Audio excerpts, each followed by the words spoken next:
we're here tonight and we're going to learn all about pickleball.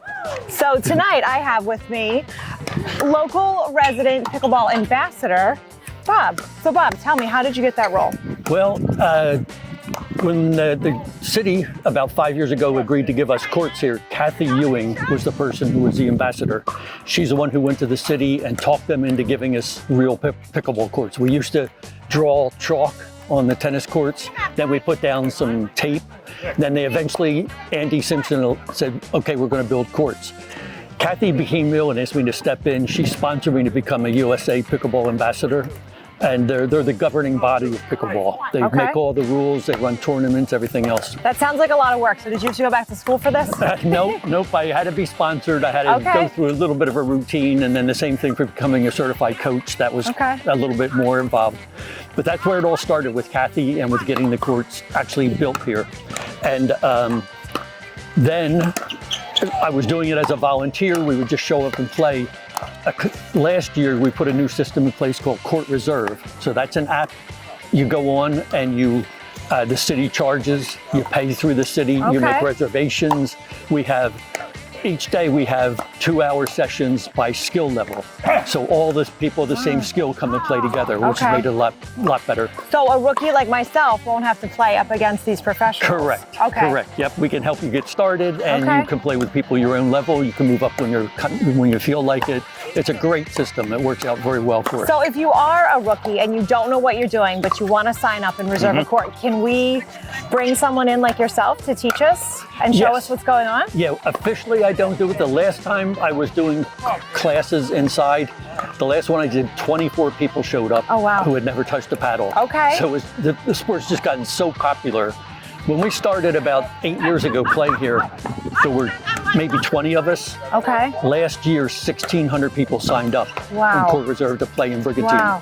So far this year, 250 have already taken a season pass. So it's grown tremendously. It was started, interestingly enough, on a barrier island off of Washington State. And here we are on a barrier island, as far away from that as you can get. And it's, as you probably have heard, it's just grown in popularity like crazy. Pickleball is taking over. Yes, it is. All right, so Bob, I'm gonna have you show me some moves, and maybe by the time we're done, I'll actually know how to play pickleball.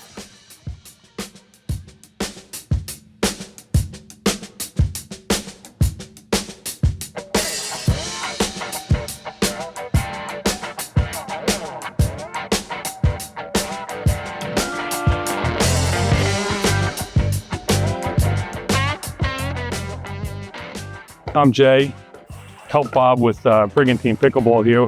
We started years ago with Kathy. Well, I didn't start it, but Bob and Kathy were one of the originators, but it's a great family of people. We started with probably 50 or 60 people. We're up to over 1,300 people.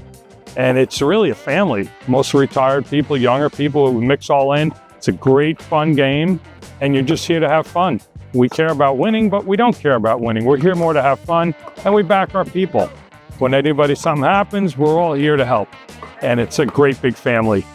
Hi, I'm Rich Capola. I've been playing pickleball about 6 years now. Hi, Sandy. And this is just a great time to get together where everybody is very, very friendly and able to help each other through the game.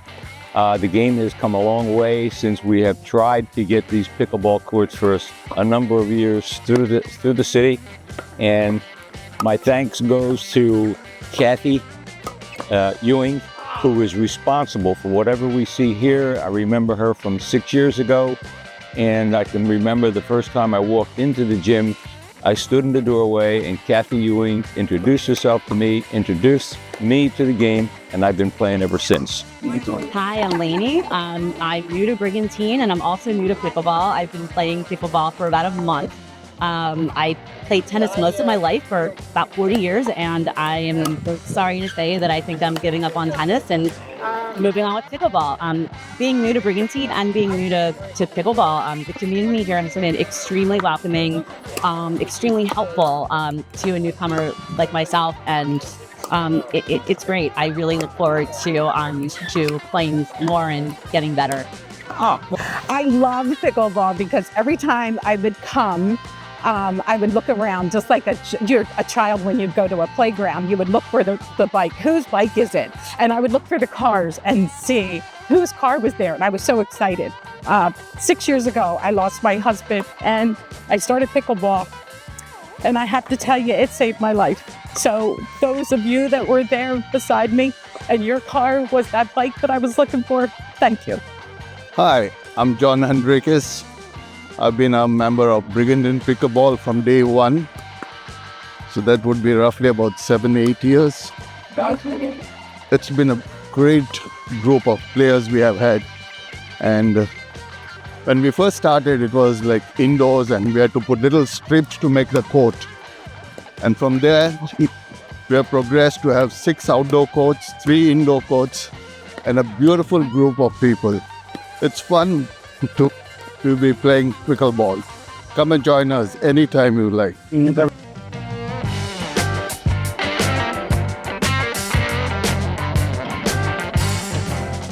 All right, so Bob, you got to tell me, why is this called pickleball? Well, the story is, first of all, there's a really cute video called Pickleball Origins on YouTube. It's worth watching. It shows the original 4 guys who developed the game in 1965 out in Bainbridge, the island off of Washington State.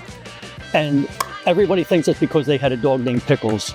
I saw later interviews where they said it's not really true. What happened was there was something to do with rowing or sailing, and there were pickle boats. And the people in the pickle boats were the ones who weren't on the regular boats. And somehow that became pickleball. That's the story here. But it sounds like a better story that they named after the dog Pickles. Yeah, I'm going to go with the dog story. Yeah, most people will tell you that. But it's really good. Pickleball Origins shows the 4 guys. They talk about their kids were being a pain in the butt, so they put a net in the driveway and made a couple paddles and got a wiffle ball. A day later, they were kicking the kids off the court. Then that was a summer home like we have here. They went back to the main, to Washington State. Somebody said, we want to play it over here. They made some more paddles. That was in 1965. Now, I think it's like 140 countries around the world play pickleball. So if I sign up for a novice session, I don't have any of the gear. Is there gear here I can borrow? I have about a dozen paddles that all these players give me paddles that they're not using, so we can use them for new people. So we can certainly get you started that way. And if I wanted to invest in gear, where should I go? You can do certainly Amazon. They give 30-day guarantee. Your 30-day, you can send it back. Same thing with Pickleball Central is a very big store. And there's a lot of other places, even locally, you can buy them. Okay. All right. So this has been quite an adventure, pickleball. I think, Craig, we're going to be signing up. Good deal. We'd like to get you out here. All right. So this has been one more segment for Brigantine Living. We'll see you all next time.